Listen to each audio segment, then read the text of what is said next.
Hi hello ಎಲ್ಲರಿಗೂ ನಮಸ್ಕಾರ. ಲತಾಶ್ರೀ ಪಾಕಶಾಲೆ ಲಾಗ್ಗೆ ಸ್ವಾಗತ. ಇವತ್ತಿನ ವಿಡಿಯೋದಲ್ಲಿ ಡಿಫ್ರೆಂಟ್ ಆದ ಹಳ್ಳಿಯ ಶೈಲಿಯಲ್ಲಿ ಆಂಧ್ರ ಶೈಲಿಯ ಹುಣಿಸೆ ಚಿಗುರಿನ ಪಪ್ಪು ಮಾಡೋದು ಹೇಗೆ ಅಂತ ತೋರಿಸ್ಕೊಡ್ತಾ ಇದ್ದೀನಿ. ಅನ್ನ ಮುದ್ದೆ ಚಪಾತಿಗೆ ಸೂಟ್ ಆಗುವಂಥ ಹುಣಿಸೆ ಚಿಗುರಿನ ಪಪ್ಪು. ಇಂಥ ಡಿಫ್ರೆಂಟ್ ಆದ ರೆಸಿಪಿ ಯಾರೂ ಹೇಳ್ಕೊಟ್ಟಿಲ್ಲ, ನಾನು ನಿಮಗೆ ತೋರಿಸ್ಕೊಡ್ತಾ ಇದ್ದೀನಿ. ಈ ವಿಡಿಯೋ ಕೊನೆವರೆಗೂ ಸ್ಕಿಪ್ ಮಾಡದೆ ವಾಚ್ ಮಾಡಿ. ಹುಣಸೆ ಚಿಗುರಿನ ಪಪ್ಪು ಮಾಡೋದಕ್ಕೆ ಏನೆಲ್ಲ ಪದಾರ್ಥ ಬೇಕು ಅಂತ ನೋಡ್ಕೊಳ್ಳೋಣ ಒಂದೊಂದಾಗಿ. ಮೊದಲಿಗೆ ಹುಣಸೆ ಚಿಗುರು ತಗೊಂಡಿದ್ದೀನಿ. 1 ಬಟ್ಲಷ್ಟು ಹುಣಸೆ ಚಿಗುರು, 150 ಗ್ರಾಮು ತೊಗರಿಬೇಳೆ, 4 ಟೊಮೊಟೊ, 20 ಎಸಳು ಬೆಳ್ಳುಳ್ಳಿ,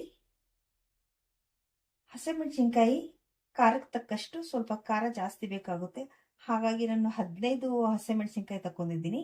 ಇವೆಲ್ಲವನ್ನು ನೀಟಾಗಿ ವಾಶ್ ಮಾಡಿ ಕಟ್ ಮಾಡಿ ಇಟ್ಟಿದ್ದೀನಿ. ಮೆಣಸಿನ್ಕಾಯಿ ಉದ್ದುದಕ್ಕೆ ಸೀಳಿರೋದು, ಕರಿಬೇವಿನ ಸೊಪ್ಪು ಸ್ವಲ್ಪ ತಗೊಂಡಿದ್ದೀನಿ, 4 ದಳ ಕರಿಬೇವಿನ ಸೊಪ್ಪು, ಕೊತ್ತಂಬರಿ ಸೊಪ್ಪು. ಇಷ್ಟು ಪದಾರ್ಥ ಹುಣಸೆ ಚಿಗುರಿನ ಪಪ್ಪು ಮಾಡೋದಕ್ಕೆ ಬೇಕಾಗುತ್ತೆ. ಮೊದಲಿಗೆ ಒಂದು ಕುಕ್ಕರ್ ತಗೊಳ್ಳೋಣ. ತೊಗರಿಬೇಳೆ ವಾಶ್ ಮಾಡಿ ಇಟ್ಟಿರೋದು ಸೇರಿಸ್ಕೊಳ್ಳೋಣ. ಟೊಮೊಟೊ ಕಟ್ ಮಾಡಿರೋದು ಸೇರಿಸ್ಕೊಳ್ಳೋಣ.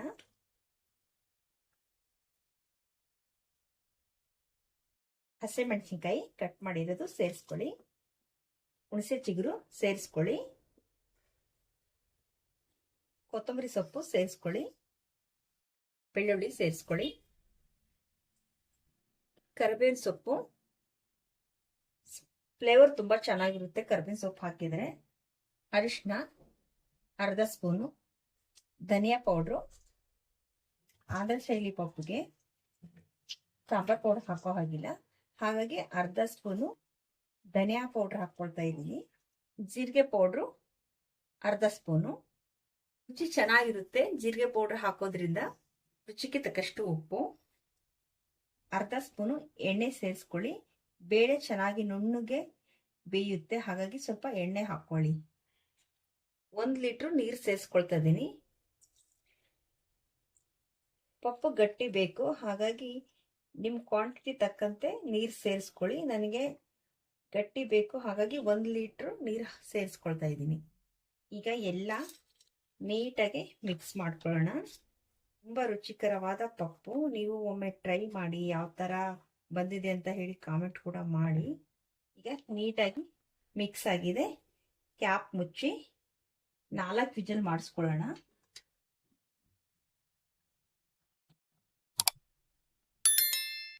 ವಿಜಲ್ ಮಾಡಿಸಿದ್ದೀನಿ. ನೋಡೋಣ ಯಾವ ತರ ಬೆಂದಿದೆ ಅಂತ ಹೇಳಿ.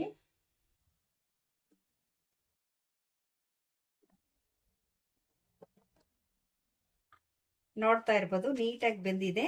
ಬೇಳೆ, ಹುಣಸೆ ಚಿಗುರು, ಟೊಮೊಟೊ ಎಲ್ಲವೂ ನೀಟಾಗಿ ಬೆಂದಿದೆ. ನೀವು ಕೂಡ ಸ್ವಲ್ಪ ಬೇಳೆ ಟೊಮೊಟೊ ಬೇಯಿಸ್ಬೇಕಾದ್ರೆ, ಬೇಳೆ ಸಾಂಬಾರು ಮಾಡಬೇಕಾದ್ರೆ ಸ್ವಲ್ಪ ಎಣ್ಣೆ ಹಾಕ್ಕೊಳ್ಳಿ, ನೀಟಾಗಿ ಬೇಯುತ್ತೆ ಬೇಳೆ ಎಲ್ಲ. ಈಗ ಸ್ಮ್ಯಾಶ್ ಮಾಡ್ಕೊಳ್ಳೋಣ. ಬೇಳೆ ರಸ ಎಲ್ಲ ಸಪ್ರೇಟ್ ಮಾಡ್ಕೊಳ್ಳಿ, ಎತ್ತಿಟ್ಕೊಳ್ಳೋಣ ಪಕ್ಕಕ್ಕೆ. ಸ್ಮ್ಯಾಶರಿಂದ ಸ್ಮ್ಯಾಶ್ ಮಾಡ್ಕೊಳ್ಳೋಣ.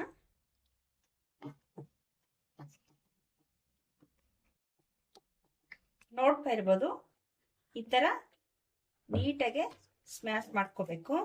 ಜಾಸ್ತಿ ಸ್ಮ್ಯಾಶ್ ಮಾಡ್ಕೋಬಾರ್ದು, ಸ್ವಲ್ಪ ತರಿತರಿಯಾಗಿರ್ಬೇಕು.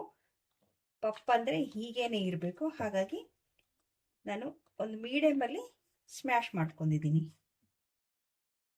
ಬೇಳೆ ಚಿಗುರಿನ ಪಪ್ಪು ಸ್ಮ್ಯಾಶ್ ಮಾಡಿದ್ದೀನಿ. ಈಗ ಸಪ್ರೇಟ್ ಮಾಡ್ಕೊಳ್ಳೋಣ. ಈಗ ಮಸ್ತಿರೋ ಬೇಳೆಗೆ ರಸ ಸಪ್ರೇಟ್ ಮಾಡಿಟ್ಟಿದ್ದೀವಲ್ಲ, ಇದು ಸೇರಿಸ್ಕೊಳ್ಳೋಣ. ಮಿಕ್ಸ್ ಮಾಡ್ಕೊಂಡು ಈಗ ಇದಕ್ಕೊಂದು ಒಗ್ಗರಣೆ ಬೇಕಾಗುತ್ತೆ. ಒಗ್ಗರಣೆ ಮಾಡ್ಕೊಳ್ಳೋದು ಹೇಗೆ ಅಂತ ನೋಡ್ಕೊಳ್ಳೋಣ. ಈಗ ಒಗ್ಗರಣೆ ಮಾಡೋದು ಹೇಗೆ ಅಂತ ತೋರಿಸ್ಕೊಡ್ತೀನಿ. ಈಗ ಒಗ್ಗರಣೆ ಮಾಡ್ಕೊಳ್ಳೋಣ. ಎಣ್ಣೆ ಸೇರಿಸ್ಕೊಳ್ತಾ ಇದ್ದೀನಿ. 1-2-3 ಸ್ಪೂನು ಟೇಬಲ್ ಸ್ಪೂನಲ್ಲಿ ಎಣ್ಣೆ ಹಾಕ್ಕೊಳ್ಳಿ. ಎಣ್ಣೆ ಬಿಸಿ ಆಗಿದೆ. ಸಾಸಿವೆ ಸೇರಿಸ್ಕೊಳ್ಳಿ. ಸ್ವಲ್ಪ ಜೀರಿಗೆ ಸೇರಿಸ್ಕೊಳ್ಳಿ. 20 ಕಾಳು ಮೆಂತ್ಯ ಸೇರಿಸ್ಕೊಳ್ಳಿ. ಒಗ್ಗರಣೆಗೆ ಕುಟ್ಟಿರೋ ಬೆಳ್ಳುಳ್ಳಿ, 2 ಬ್ಯಾಡಗಿ ಮೆಣಸಿನ್ಕಾಯಿ, ಕರಿಬೇವಿನ ಸೊಪ್ಪು,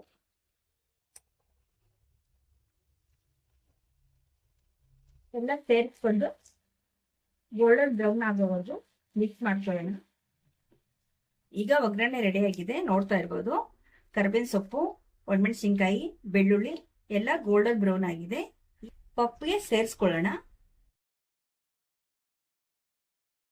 ಒಗ್ಗರಣೆ ಈಗ ಪಪ್ಪಿಗೆ ನೀಟಾಗಿ ಮಿಕ್ಸ್ ಮಾಡ್ಕೊಳ್ಳಿ. ಗಾರ್ನಿಷ್ಗೆ ಕೊತ್ತಂಬರಿ ಸೊಪ್ಪು ಸ್ವಲ್ಪ ಸೇರಿಸ್ಕೊಳ್ಳಿ. ಮಿಕ್ಸ್ ಮಾಡ್ಕೊಳ್ಳೋಣ. ಚಿಗುರಿನ ಬೇಳೆ ಪಪ್ಪು ರೆಡಿ ಆಗಿದೆ. ಅನ್ನಕ್ಕೆ, ಚಪಾತಿಗೆ, ಮುದ್ದೆಗೆ ತುಂಬಾ ಒಳ್ಳೆ ಕಾಂಬಿನೇಷನ್. ಇದರಲ್ಲಿ ತುಂಬಾ ಪೋಷಕಾಂಶಗಳು ಇದೆ. ನೋಡಿ, ನನ್ನ ಚಾನಲ್ನಲ್ಲಿ ಚಿಗುರಿನ ಸೊಪ್ಪಿನ ಸಾಂಬಾರು ಮಾಡೋದು ತೋರಿಸ್ಕೊಟ್ಟಿದ್ದೀನಿ. ಅದರಲ್ಲಿ ಏನೆಲ್ಲ ಬೆನಿಫಿಟ್ಸ್ ಇರುತ್ತೆ ಅಂತ ಹೇಳಿ ಅದರಲ್ಲೇ ಹೇಳಿದ್ದೀನಿ. ಬೇಕಾದ್ರೆ ಒಮ್ಮೆ ನೀವು ಗೂಗಲಲ್ಲಿ ಚೆಕ್ ಮಾಡಿ. ಒಗ್ಗರಣೆ ಹಾಕಾದ್ಮೇಲೆ 2 ನಿಮಿಷ ಬೇಯಿಸ್ಕೋಬೇಕು, ಜಾಸ್ತಿ ಹೊತ್ತು ಬೇಯಿಸ್ಕೋಬಾರ್ದು. ಹಾಗಾಗಿ ನೀಟಾಗಿ ಒಗ್ಗರಣೆ ಮಿಕ್ಸ್ ಆಗೋವರೆಗೂ ಬೇಯಿಸ್ಕೊಳ್ಳೋಣ. ಈಗ ರೆಡಿ ಆಗಿದೆ, ನೋಡ್ತಾ ಇರ್ಬೋದು. ಪರ್ಫೆಕ್ಟ್ ಆಗಿ ಚಿಗುರಿನ ಪಪ್ಪು ರೆಡಿ ಆಗಿದೆ. ಆಂಧ್ರ ಶೈಲಿಯ ಹುಣಸೆ ಚಿಗುರಿನ ಪಪ್ಪು ಮಾಡೋದು ತೋರಿಸ್ಕೊಟ್ಟಿದ್ದೀನಿ. ನೀವು ಒಮ್ಮೆ ಸೀಸನಲ್ಲಿ ಹುಣಸೆ ಚಿಗುರು ಸಿಕ್ಕಾಗ ಆಂಧ್ರ ಶೈಲಿಯ ಹುಣಸೆ ಚಿಗುರಿನ ಪಪ್ಪು ಮಾಡಿ ಟ್ರೈ ಮಾಡಿ ನನಗೆ ಕಾಮೆಂಟ್ ಮಾಡಿ, ಲೈಕ್ ಮಾಡಿ, ಶೇರ್ ಮಾಡಿ.